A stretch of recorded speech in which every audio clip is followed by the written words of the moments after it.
Hello and welcome to this session where we'll be describing the application of the AutoScholar advisor system, and this in the context of advising our students to a greater likelihood of graduation and graduating with a higher class of degree and so on. And this is the list of topics that we'll be covering. It's not really a table of contents, but just to point out that, yes, we'll be talking about the different role players in higher ed. And here, the understanding is that really progressing our students doesn't rely on any one role player in particular, that all role players in higher ed have to be supported in some way to achieve better rates of graduation. And after that, we'll also look into some of the support for developing teaching and learning content and open source principles as part of that. Then we'll look also at implementing the AutoScholar advisor at institutions.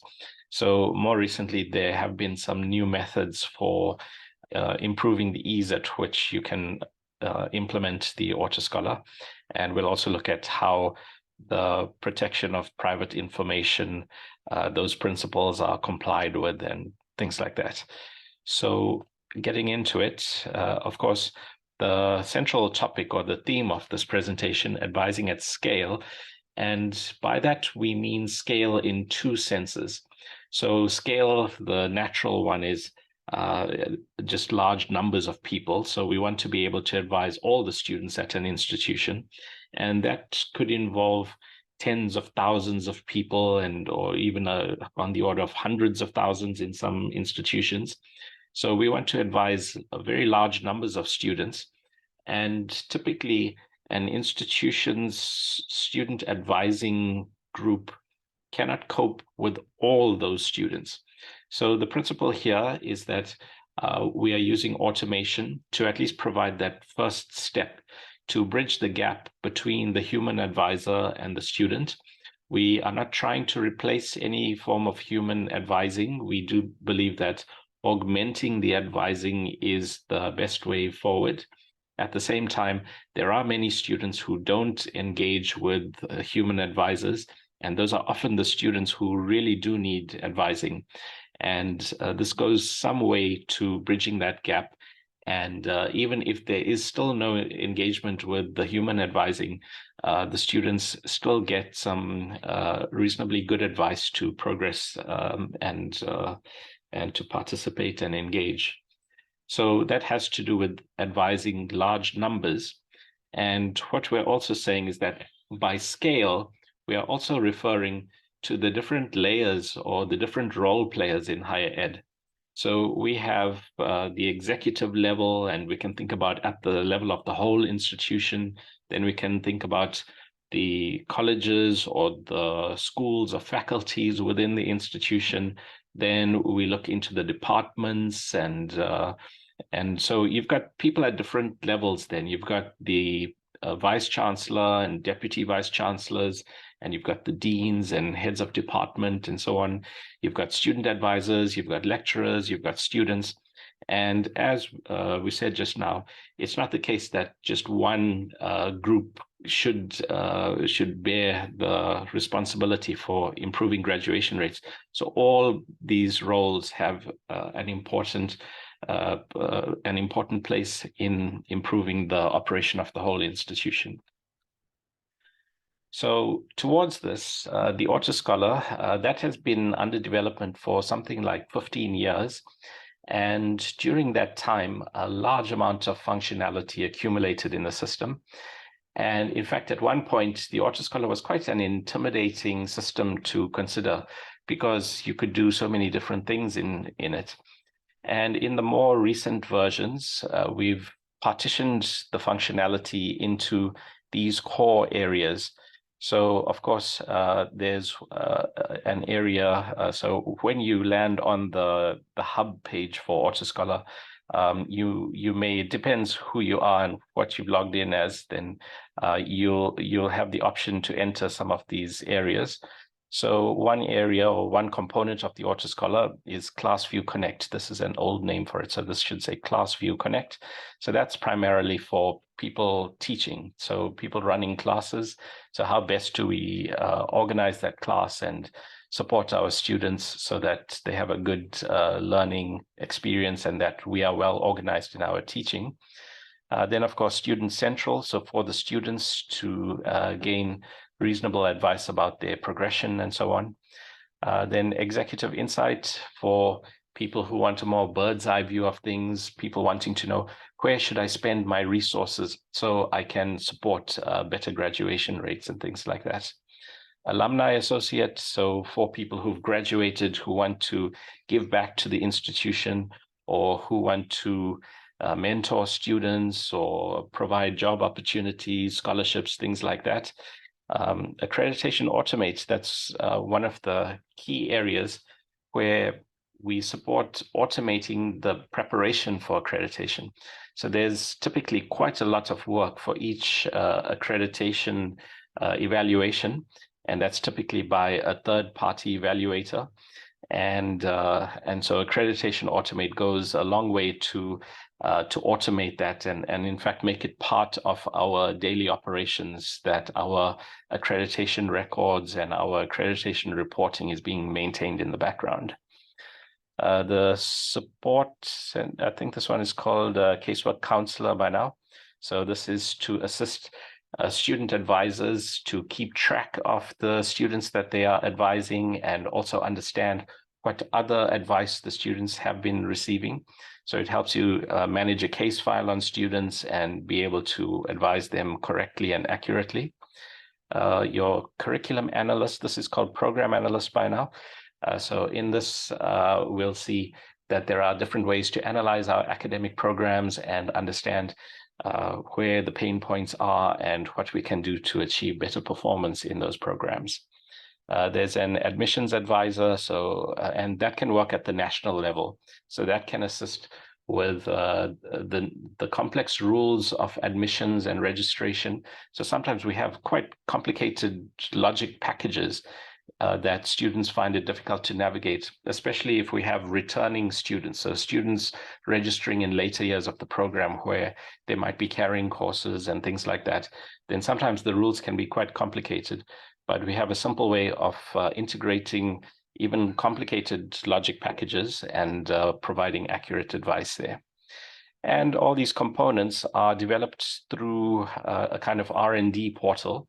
So there's a component that helps you create your own components as well. So if you are interested in creating new functionality, or it might be at your institution, you already have some great ways of supporting your students and you want to integrate that into the framework, or you want to create a component and expose it to other institutions or encourage other institutions to use it as well, you can do that. So anyway, those are the components in AutoScholar. So let's now look at the advising. And so let's, in this presentation, we can go bottom up or top down. So let's just go top down for now. So here we are looking at the whole institution. So what does an executive see when they log into the system? So number one, our executives should be on top of how many students are entering the institution. And typically they are quite well aware of this. But it's surprising how often even the executives don't know what fraction of entering students graduate in minimum time. And sometimes the statistics can be quite shocking. Like here, we are only seeing 20% of students at this institution graduating in minimum time. And what fraction of students never graduate? And in this case, as many as 50% of students have not graduated, even though they enrolled all those years back. So that gives us a bird's eye view of the performance of the whole institution. And we can look further into it. We could ask, well, so that's the number graduating in minimum time. How many graduate in minimum time plus 1 year, plus 2 years, and so on? And so that's a whole institution view. And we can drill into this a little further. So this is showing specifically the third year programs at this institution. And we could instead also specify a specific faculty or a specific college, and these reports update and show us the values specifically in those regions. And so from this, we get a sense of the overall performance. But the next question is, where is it that we should direct resources? So let's say we wanted to up the number of students graduating in minimum time, or we didn't want to lose so many students to drop out and so on. Then the next thing to look at is, in which programs are we losing students, or in which programs aren't we graduating people in minimum time? And so on this interface of the Executive Insight, it's providing us with a ranked list of all the academic programs in the institution, and it's showing us the students graduating in minimum time, who haven't graduated, and so on. It's also showing the number of fail events, so how many courses are being failed on average in a year, and so on. So we can sort this list, and from that, and of course, we'd want to get the relative view. So in fractional terms, but also in absolute terms, we want to know where is the greatest potential to improve our performance. So if we had $1 million, where would we put that? Should we put that in more student advising? Should we put it in more teaching and learning resources? And we'll see a bit later about understanding which of those to pursue. And we also want to know in which programs, so to which college or which faculty, which department, which academic program should we direct those resources? And so that helps us to understand that. So as we click around here, we can see the various performance levels in the academic programs. So this is an example where we start at the scale of the institution, and then we start looking into the scale of the faculties and of the academic programs. Then next, at the academic program level, once we've identified, here's an academic program that I need to direct more resources to, then we could ask even more specifically than that. So in this academic program, which coursework is underperforming? So where's the pain point in this academic program? Which courses have low pass rates or low mean performance metrics? And what are the types of issues? And you can see here another ranked list, this time of course codes. Or in recent times, there's that modern word for courses, it's modules. So looking among the modules, you could look at, are there low means? Are there impacted courses? Are there gatekeeper courses? So an impacted course is a course that's taken later than intended because the prerequisites are being passed later. And a gatekeeper course is a prerequisite course, which is with a low pass rate. So there are some terms in AutoScholar to get used to, and that's all documented and so on. So yeah, we can identify within a single academic program the places where we should start looking to direct support more specifically. And then right here is showing us, like we saw in the Executive Insight, we can look at the profile of students and where they are passing. We can also look at, and apologies, this is the scale of this, you can't really see that. So I guess you'll have to believe me when I say it's saying here that students who completed this degree go on to do these other degrees. So I guess that's a master's program. And students who did not complete the degree then go on to. So this is showing us what do students transfer into if they jump out of this program.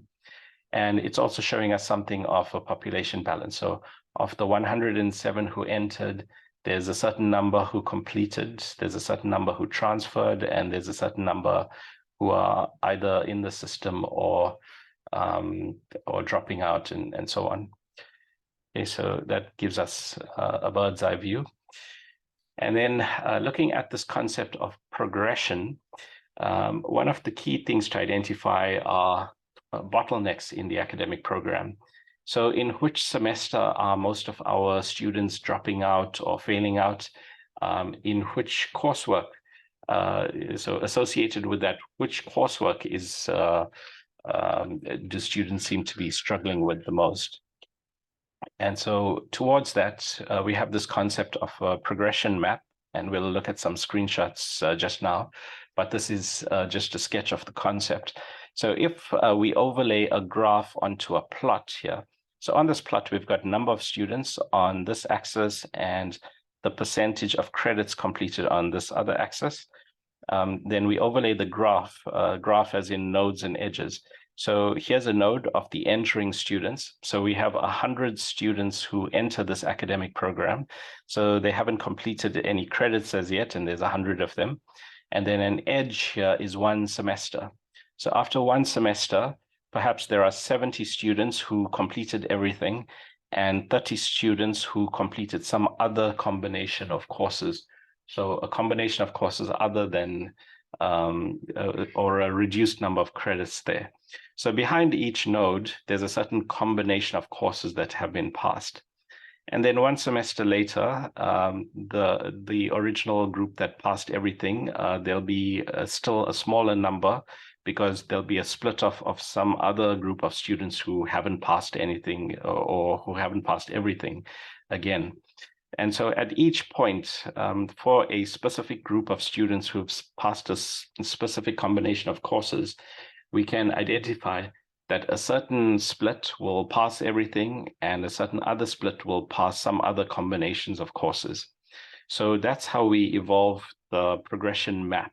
So it's a graph of all the students and you could say of the progression routes to hopefully a final graduation. And that gives us a sense for where the pain points are in this program. So you could say, for instance, yes, I can see just after one semester, there are 30 students. I need to look at what's happening in this semester. Why don't I have more students passing everything here? And then this one seems to be a big reduction in our minimum time group. So is it not possible that we could timetable differently so that we could keep the students who would normally go onto extra time? Could we not develop a route for them to come back onto minimum time to grad? So once we develop this progression map, it becomes possible to do that kind of scheduling.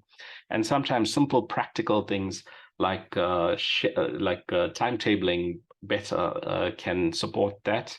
Sometimes it may mean applying more interventions like supplemental instruction in specific courses. So those are all ways that once we have this progression map, we can think about nudging some of these routes upward. And here's another view of an academic program. So like we saw earlier, you can identify what students who complete the degree go on to also do. And we can look at those who didn't complete what they do instead. And here we can see a population balance. So it's saying to us that here's the first semester. So a certain number of students enter, and 33 of those students tend to go on to the next semester, whereas 39 students seem to recycle in the system. And perhaps I should say, I do apologize. I'm from a chemical engineering background, so we think in terms of recycling and flow out and flow in and things like that. So yeah, we have 33 students flowing into the next. So we view a curriculum as a kind of reactor, and the students are the particles passing through the reactor and so on. So here we've got 33 students going this way, 39 students are still recycling here. And so again, from this population balance, we can identify in which semester there's the greatest potential to improve the overall performance of the system. Then further in the program analyst, we can drill into more detail there. So we can, number one, the system does derive the academic program. So it will look at the student registration data. So independent of the handbooks and what's published about the academic program, without looking at any of that, the system will just look at the student's data, and it will determine, I think your academic program looks like this. And where it doesn't look like that, there might be that we can identify specific issues, and we'll see a bit more of that just now. But in the first instance, it gets us to a fairly accurate view of what the academic program looks like. And furthermore, it helps us identify issues that there might be in some of the courses or the modules that students are taking.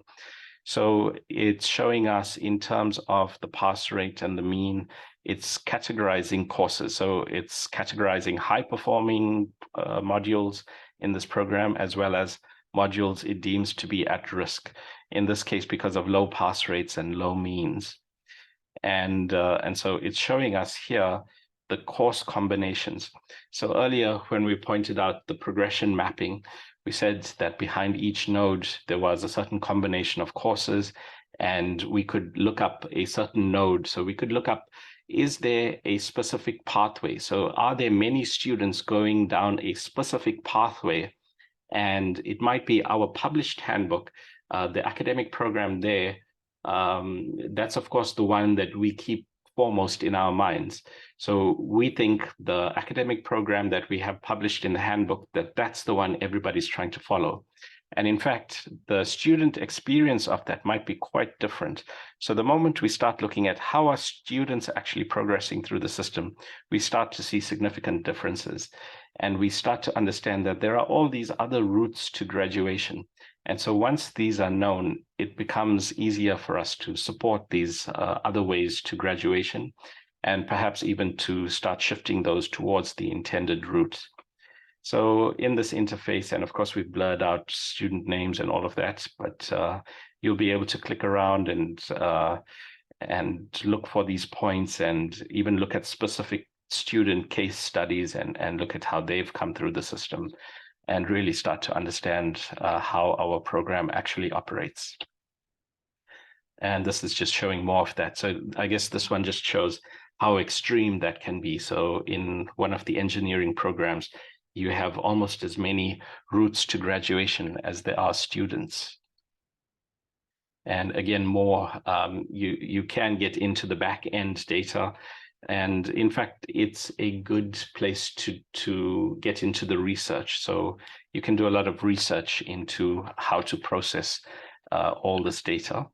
But by the end of the day, we can extract for ourselves the specific places in the academic program where if we direct more resources and start to get better performance, we would likely get better overall graduation rates. And in some cases, even very small changes, even improvements by fractions of a percent can give us significant improvements in the graduation rate. Here's an example where the system has deduced an academic program, or it thinks it has deduced it. Again, this is from the student data. So highlighted in white is where the system has accurately predicted that academic program. And in this, I guess, yellow color, it's highlighted where it got it wrong. So it thinks this second year course is in the third year. It thinks this third year course is in the fourth year. And it thinks these fourth year courses are in the fifth year, which doesn't exist in this program. And if you look at the reasons for this, these two courses are prerequisited by this course, and this course is prerequisited by this one. So these four errors, right, there's a bit of repetition between these two columns. So these four errors are actually the result of one event, which is that the pass rate on this course is so low that that impacts on the registration of the subsequent years. And so if you could up the pass rate here, you would likely get many more students progressing in the minimum time. So that's an example of where understanding the difference between the student experience of the academic program and the program that we've published in the handbooks and that we are thinking in terms of, when we understand the differences between those two types of program, we are able to provide better support.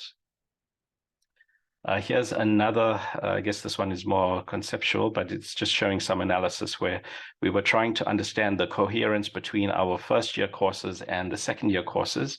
So down the column here, we've got the first year course, and along the row here, we've got the second year course, and the number is the correlation. So if you can imagine looking up all the students who did this class and all the students who did this class, and looking at which students did both those classes. And if we take their result in this one and plot it on the x-axis and their result on this one and plot it on the y-axis, then you get a kind of scatter plot. And if you put that scatter plot, then the r-squared value is the number that we're seeing here. And when we look at this program, we can see extremely low correlation values between this course and these other ones. And in fact, this course is supposed to introduce students to the whole program. And it depends how you interpret this number. But one interpretation is that this course is not doing a good job of introducing anything, right? The correlation values are very low. That means your performance here doesn't really correlate with your performance in the second year. And here's another course.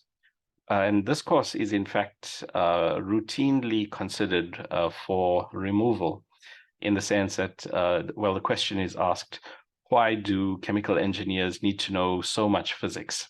And if you look at the correlation, this has some of the highest correlations. So again, if you interpret it this way, you could say, well, even though you might think conceptually there isn't a link, it does appear to be playing some kind of foundational role. And we really need to reconsider whether we want to axe that from the curriculum. So this type of analysis can help us with curriculum design decisions as well. And here's another case study, still, I guess, at the program level, where we are trying to predict the propensity for passing this Reactors 3 course.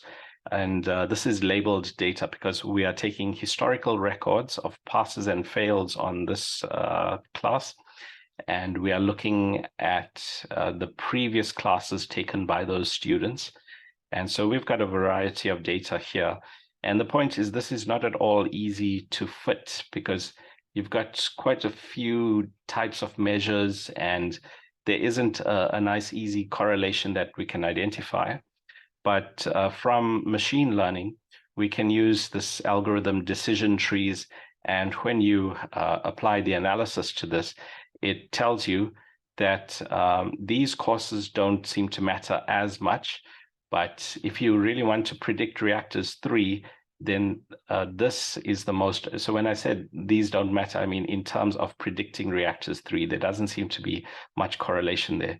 But when we look at the Reactors 2 result, that does have a strong enough correlation that we can actually, if we have very low marks there, then there's a likelihood of failing. If we have high marks, there's a likelihood of passing. If we have middling marks, it's not enough just to look at this class. We also have to look at one of the earlier classes, and there you can further subdivide that. And so this model has not been proposed by anyone. This has been derived by the algorithm. So the algorithm, in effect, can produce a model like this.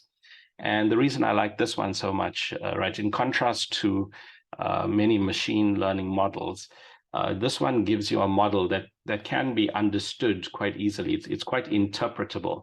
So you can say, well, it looks like Reactors 2 is an important prerequisite for Reactors 3. And by the way, this is a real case study. It did turn out that the Reactors 2 was a good predictor of Reactors 3, and in the middling range, it wasn't enough, though. You had to use this one, and those are the prerequisites for that class. So this did work fairly well. So we can check: do we have the right prerequisites and co-requisites for our classes? And just in terms of teaching and learning, we need to understand where the foundation material is most effective. Then moving on from there, as we mentioned, accreditation automate. Quite often, all the work of preparing for accreditation all that can be automated. So in this case, we are looking at that we have a number of criteria, and some of these criteria can be quite deeply nested. So sometimes the criteria have a complicated arrangement of and or conditions. Sometimes you're checking whether a course has been passed. Sometimes you're checking whether a specific assessment in a course has above a certain minimum value.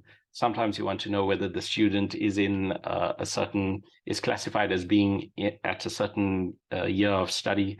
So it can be quite complicated, but there is a criterion editor where you can specify the rules, and after that, the system can auto-generate all your accreditation reporting there. And that's just one example of other types of complex rule representation.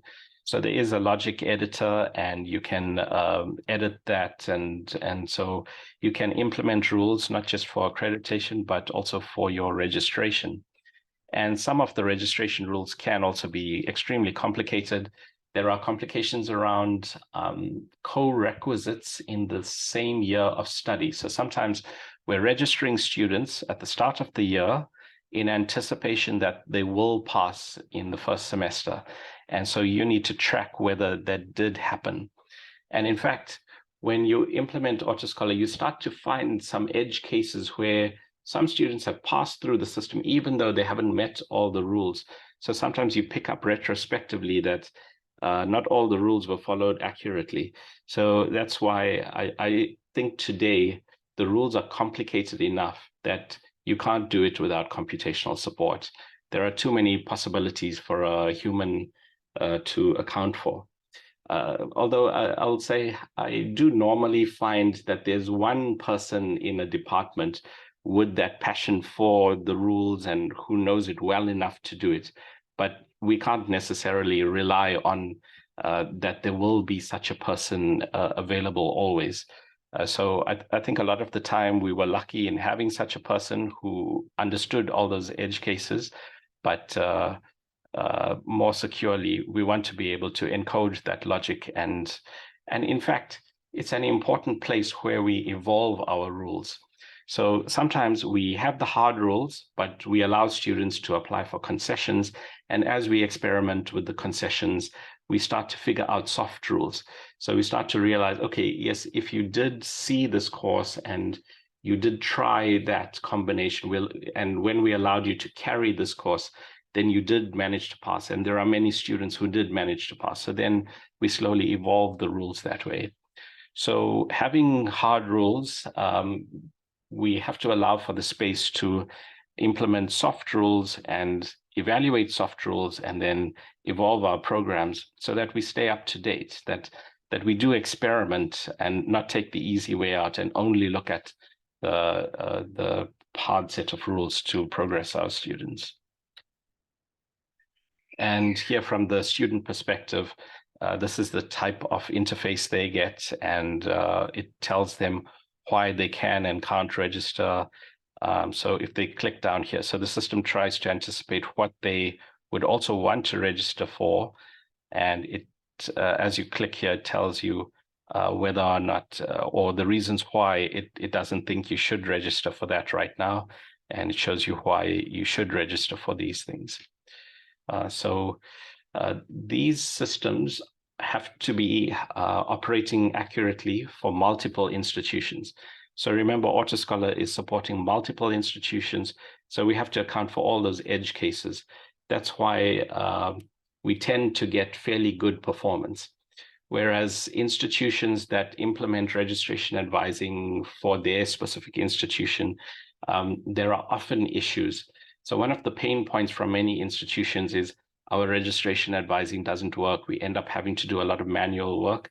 So because we have to satisfy this functionality for many institutions, that's why there's so much flexibility and a high level of accuracy in registration advising in AutoScholar.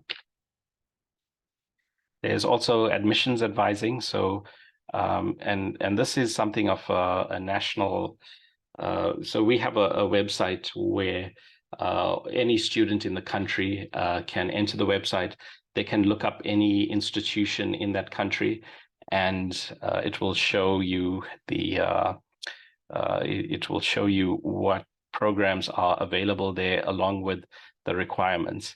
So as you select your intended studies, it will give you the requirements, and you can check, the student can check whether they meet the requirements and so on.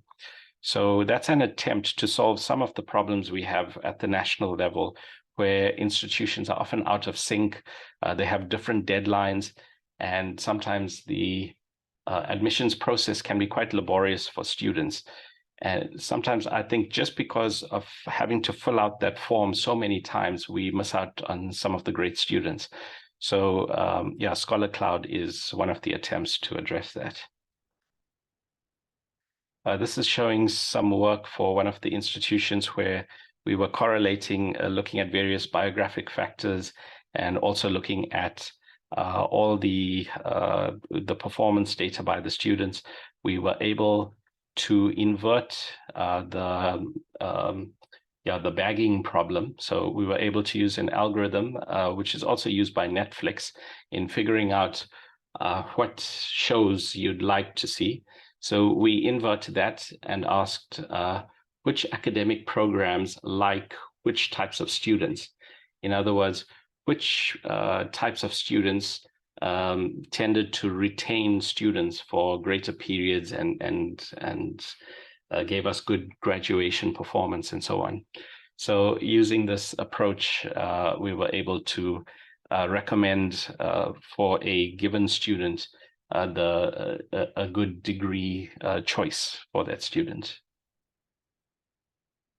Okay, so all the discussion so far has been at the whole institution level and then at the academic program level. So we've spent quite a bit of time on the academic program level.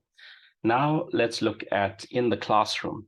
So these are some interfaces from the so-called ClassView Connect component. And so the lecturer can look at historical performance. So here, I guess in this class, things are fairly stable. And you can also look at how does the performance by my students, how does that correlate with the other classes they are also taking? So we want to understand whether our performance, the performance in our class, how does that stack up with the other classes? Because there should be some level of correlation, especially if it's the same type of content. So if we are teaching an engineering class or a maths class, and maybe there's a stats class or something like that, there should be some level of correlation there. We do sometimes get inverse correlations, and sometimes the subject matter, it does make sense that there's an inverse correlation.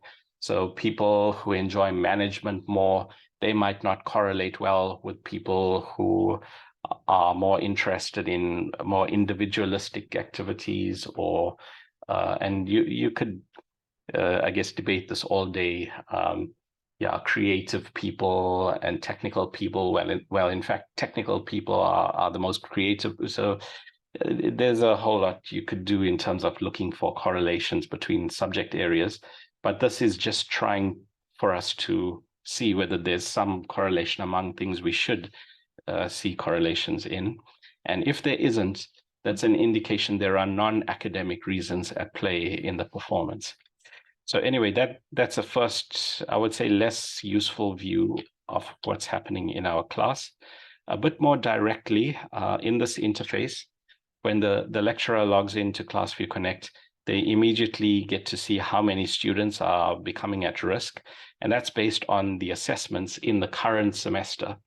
So we don't want to know at the end of the semester how many students are at risk. It's too late then. So after the students have failed, it's too late to know anything.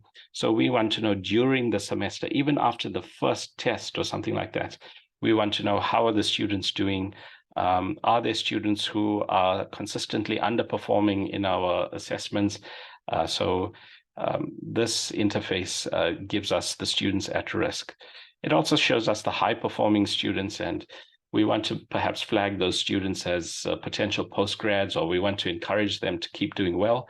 But especially the students at risk, we want them to be aware that there are forms of student support. So we can offer academic advising in our courses, but there might be counseling support, or there's typically lots of support at an institution, but the students sometimes aren't aware of everything available. So that's on the student side, but for ourselves as well as teachers, sometimes we want to know, did we generate advice to students? And we'll look at what that means just now. Did we define the concept scaffold for the class? We'll also look at what that means, but we want to be able to share with the students how the concepts are structured among the things we are teaching. Did we make available learning resources? Did we define the assessment schedule? Have we defined the metadata around the assessments? So some of the things that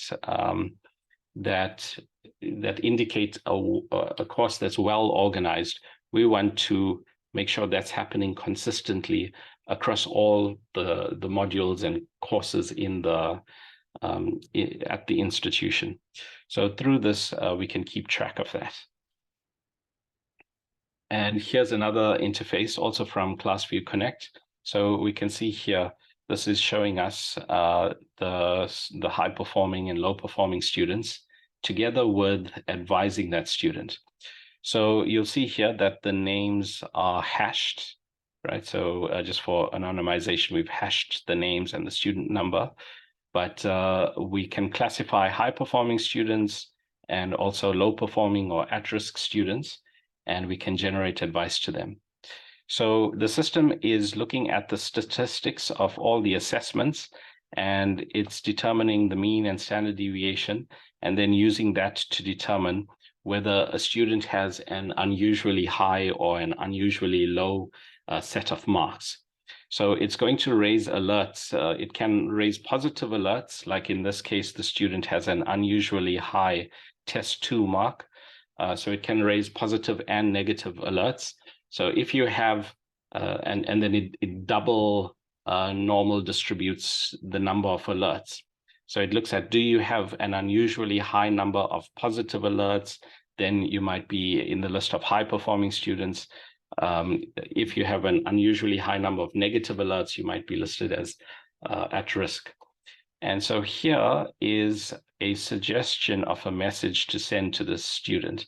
So in this case, this is a high-performing student. So the script says, I'm pleased to note the strong progress you're making. To improve or maintain your position, try out some of the resources.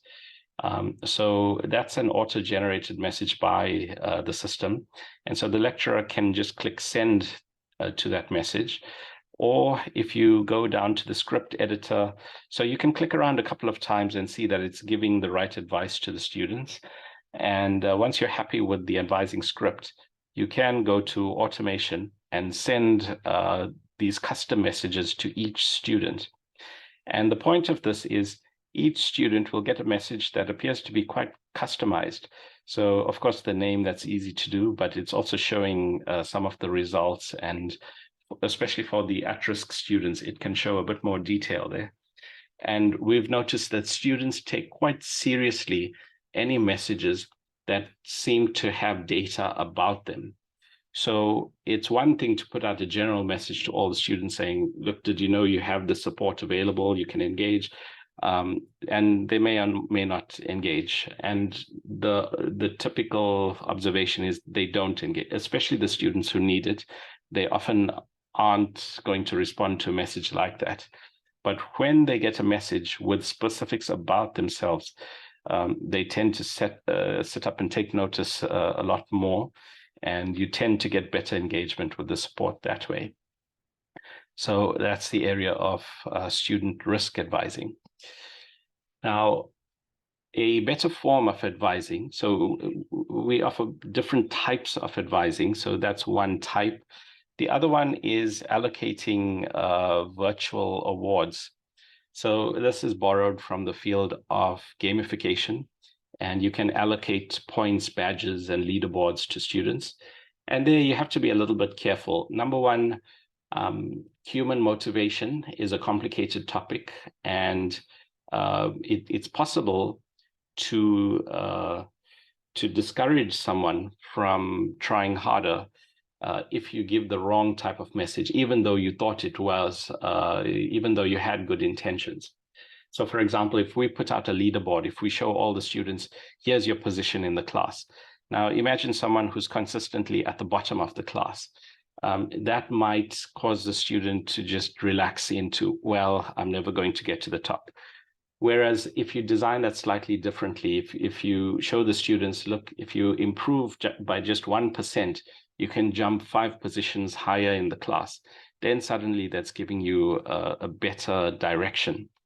So that's part of the intention here. And these badges, for instance, performing well, that's an obvious one. Just being present, that's also important. Being active on the learning management system. So these kinds of badges that you can accumulate in your profile, these can be quite valuable to students when they are applying for scholarships or applying for employment and things like that. So even though this doesn't cost us anything, quite often we underestimate how important these things are to students. So it's quite useful to be able to create these badges and just leave the system to work with the students to integrate this into their profiles.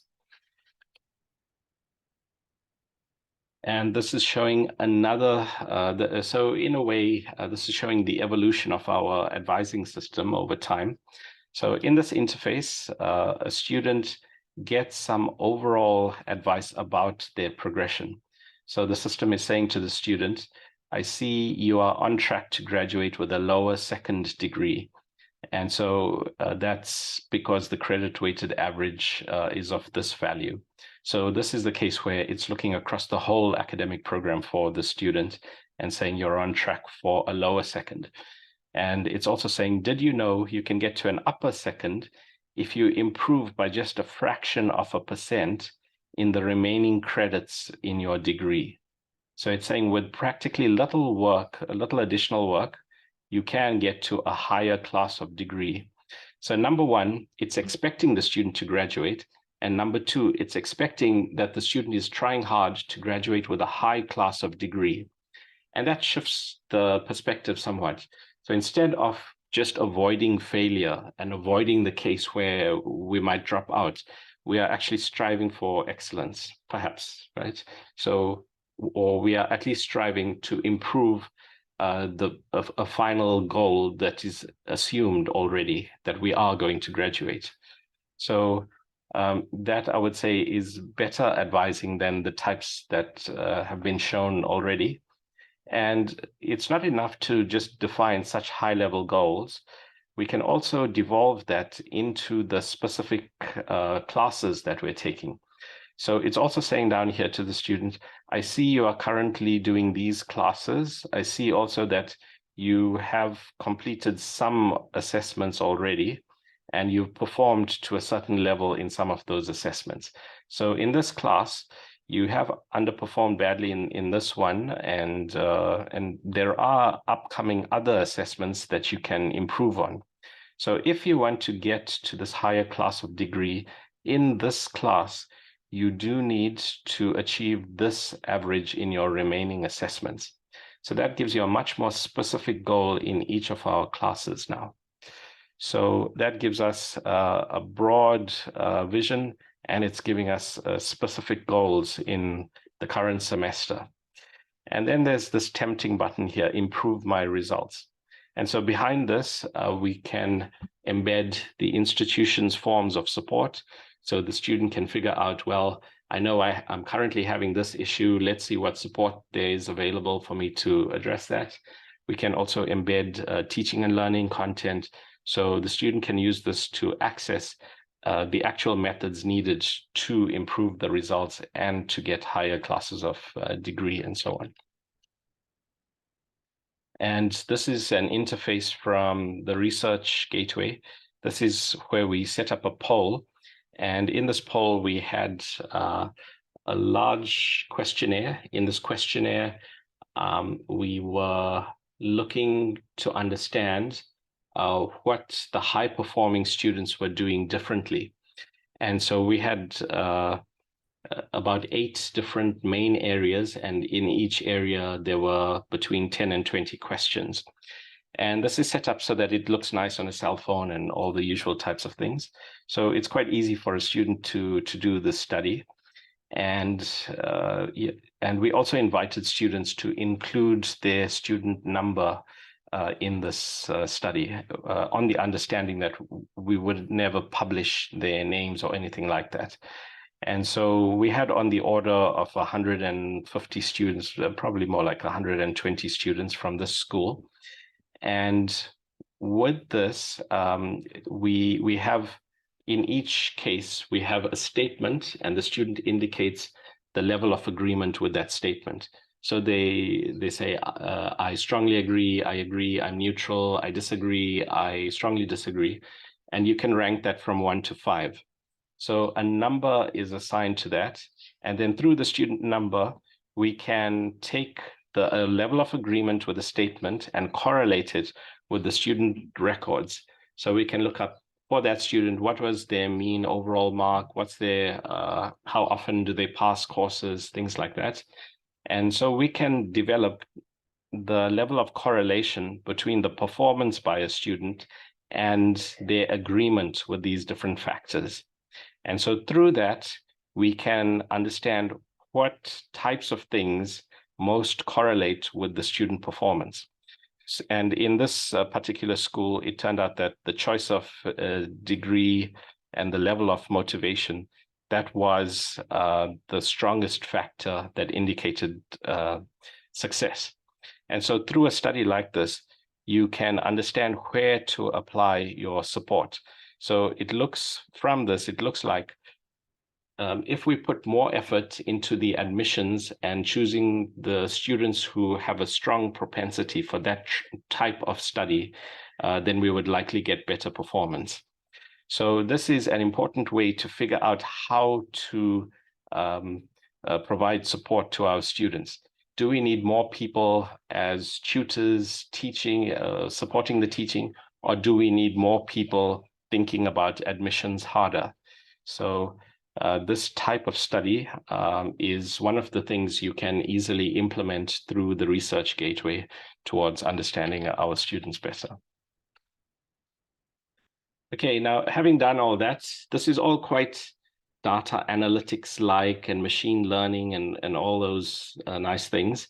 But we also want to connect with the actual teaching and learning content. And that's a harder thing to do because that's quite context specific, right? But in a sense, you have to do that if you are really wanting to integrate into the day-to-day of a student. And part of the approach to doing this is we create a framework for more easily creating teaching and learning content. And so there is a method that's integrated into AutoScholar for easily creating our teaching and learning resources. So in this case, you can integrate animated simulations, LaTeX documents, so you can render equations and plots, and you can do automated self-evaluation and so on. So there's lots of type of web content that you can, or web methods you can use to create better teaching and learning resources. And looking at one of the types of elements, this is one where we can generate a question to a student, and there's lots of randomization. So you can generate, so each time a student enters this, it presents a different instance of a question to that student. And there are many LMSs that have that kind of functionality, but in this case, you can render it with the equations as well. So you can render a complete solution which is specific to that instance of the question. And you can also integrate plots and other types of live content. So you can get very close to the kinds of paper designs that we use to create good questions. And the point of this is the student can test themselves multiple times and receive immediate feedback along with the solution memo. So in contrast to the case where we might put out a test and we wait, the student has to wait something like a week in the best case to get feedback on that assessment. Here you get immediate feedback, and so this becomes truly formative. So that's one of the types of things we can integrate into this into the set of teaching and learning resources. And here is a case study from some classes that I taught. And here are the number of instances of the questions that the students were attempting. So they were asked to do just 2 instances of a question. And in some cases, we had as many as 50 instances. So typically, we had many more instances of students attempting these questions. And here's a message from the class representative asking for more content like that. So students do seem to respond well to content of this nature. And of course, you can integrate it with the points, badges, and leaderboard. So it's not a completely unbiased test here, but like I say, the class rep was asking for more of it and so on. So with that, the idea was, well, we could make it easier for people to create such content. And so with that, we started to produce editors that make it easier to create such publons, as we call them. And so there's an editor, and this one is quite code oriented, but there are other ones that are more like this, where just through point and click, you are able to develop your learning resources. And then the further concept to that is, if the editor is eventually of good enough standard that we could that people could easily create content on there, why not also look at students as co-creators of content? And that's very much in line with the open education resources philosophy. And also to say that this whole approach, we host it in such a way that it can easily be shared across institutions. So we are hoping for the situation where there is a large enough engagement that there is this growing bank of teaching and learning resources that we can share across institutions. So if we are creating so much teaching and learning content, then a challenge becomes keeping it organized and keeping a good route alive in our learning pathways. And the first step toward that is creating a concept scaffold.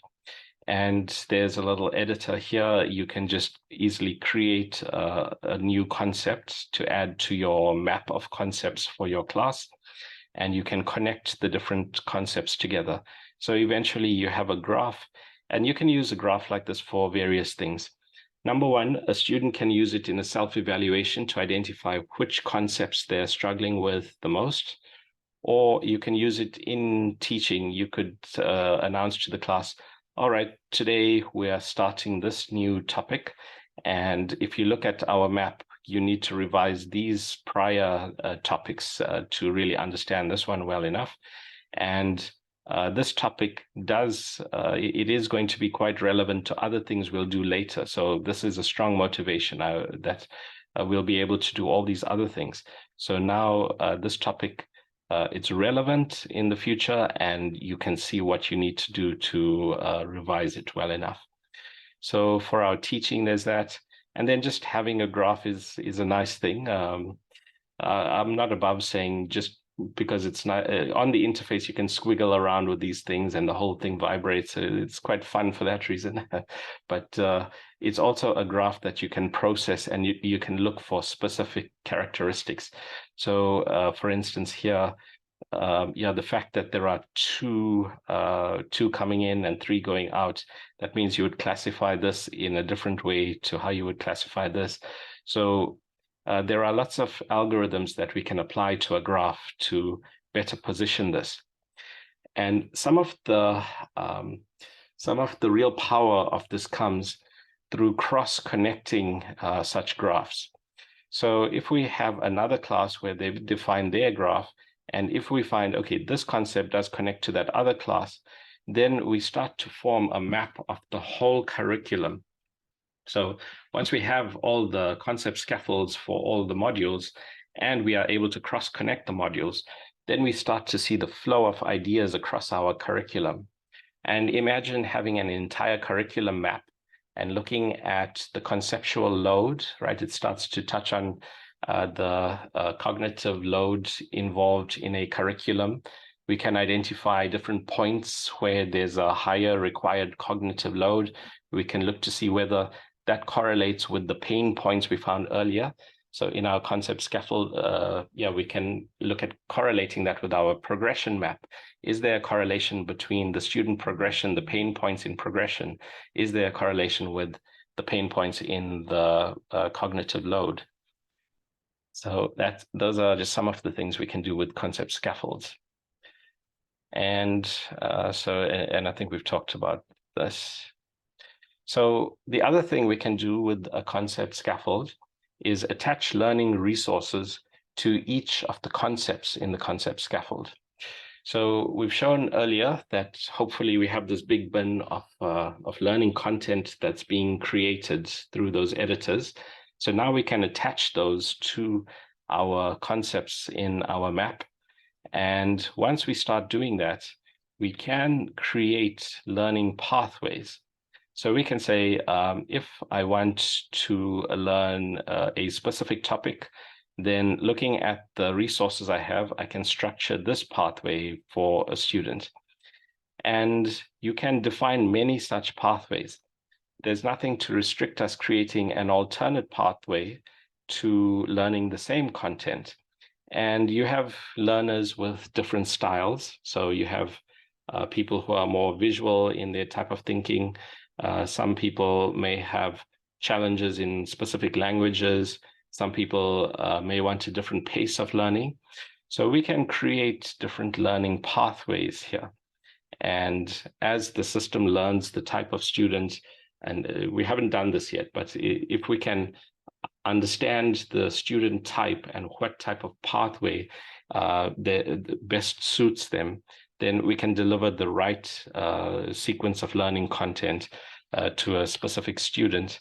And so they would experience it this way, that they would be guided through a series of learning resources until they understand it well enough to progress there. Okay, and that kind of suggests a way of progressing the students across the whole institution. So number one, perhaps all students in all courses should be doing this, but we can use the earlier at-risk advising and all of that to identify which students in particular should be engaging with content like this, and we can monitor their engagement with that content. We can also track which courses are at risk or which academic programs are at risk and require that such resources be developed in those places. So this is a kind of algorithm. You can use the data analytics part we showed earlier to identify regions that require more learning resource. And we could propose that defining learning pathways in this way, that might be one of the interventions that can be encouraged to ameliorate that at-risk classification.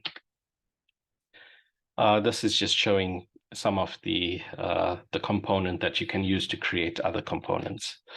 And you have access to SQL querying, you have access to machine learning, model building, regression, visualization, interface building, all that kind of stuff.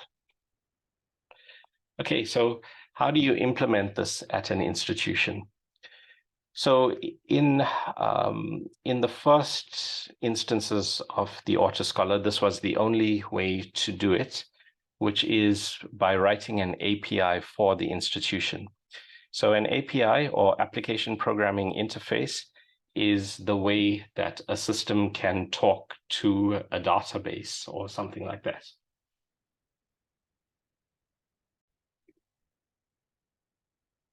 So in this application programming interface, this is in effect code that is sitting on the institution server.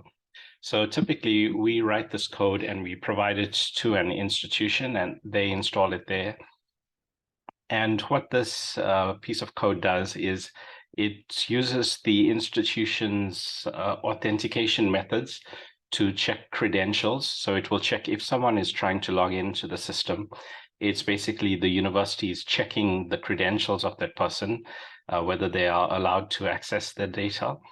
And then in this API, it's also looking at what the user is asking for. So the user is sitting out here accessing through their device. And this is typically just the web browser. So like Firefox is shown here. So you've accessed AutoScholar on your browser. And then as you click around and you're asking for analysis and advising, then in the background, the system is issuing a request to the API for data and for analysis. So that API is going to place a request to the institution server for data. So it has already checked that it's a valid request, that it isn't some third-party attacker or something like that, that it is an authenticated user by that institution. And so it's sending a valid request to the institution for data, then that data is processed here, and the advising reaches the user out here on the client device. So the point of this is that all data transfers happen in a closed loop between the institution and a user authenticated by that institution. It's not possible for data to be accessed by any third party, including by AutoScholar staff or anything like that. So all data transfers happen in this closed loop, and it's quite surprising, even though institutions typically have different structures. So each institution may have a different way of storing the academic records and the student name and all of that type of data.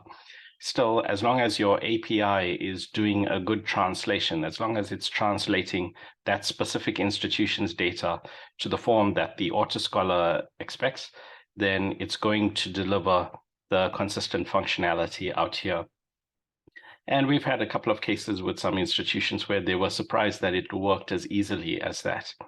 So if you like, this is a very lightweight way of doing things where there isn't an additional database required to store student records or anything like that. So that was one of the things I found myself saying a couple of times, that I didn't want to have to provision a database to an institution, that we could read directly from there. And it's a more secure way of doing things as well. So this was very much the approach in the early years. And in fact, this is still our preferred method of operation today. In more recent times, some institutions have requested that data be stored in the cloud. So sometimes an institution recognizes that a better move is to go to the cloud, and they might not want to do it themselves. Then the Scholar Cloud method is available, so you can also move your data to the cloud.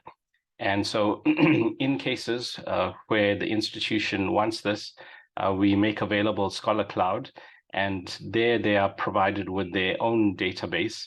And the institution can suspend that database or destroy that database. That's up to them. So they can keep a copy of their academic records there. So like I say, that's considered, although it's created through Scholar Cloud, that is a separate database that's considered part of the institution. So in a sense, this picture still applies, where that additional database is given to the institution, and they can change the passwords and delete the database as they like. And the advantage of this is sometimes the institution can take a long time to develop the API. So creating this API is something we help institutions develop, but sometimes that requires development from the institution as well. So in cases where the institution takes a long time to provide access to a server for hosting an API, or if they are not currently storing all the data like assessment data. Some institutions still have staff with assessment data sitting in Excel spreadsheets and things like that. So it's quite surprising in higher ed in these modern days that still Excel spreadsheets, there's still this kind of backlog of things sitting in this static cloud, if you like, of people's hard drives and so on. So through Scholar Cloud, you have a nice schema with all the flexibility that works across multiple institutions, but it's your own database, blah, blah, blah, all that kind of stuff. So once that's provided, then we sever this link, or the institution breaks this link, so they change the password. So that's their database. And now they know, so in that service, there is a way to upload data easily. And so they now are at the same standard of a world-class institution, where all the recording of academic records that's fully supported in a modern database, which is highly optimized and highly performant. So this is a way to get into the cloud in kind of a professional way.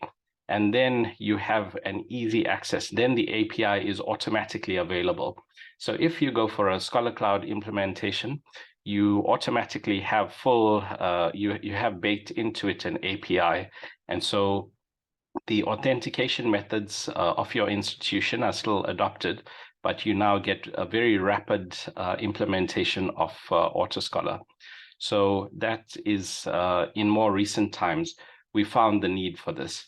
In fact, in South Africa, one of the reasons for this was the institution's server would often go down because of load shedding, because of the electrical supply issues.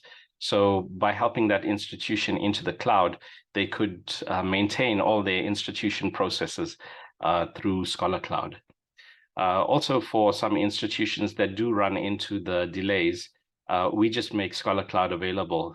So they can decide whether or not they want to use it, but they do have free access to Scholar Cloud for 6 months during the implementation phases.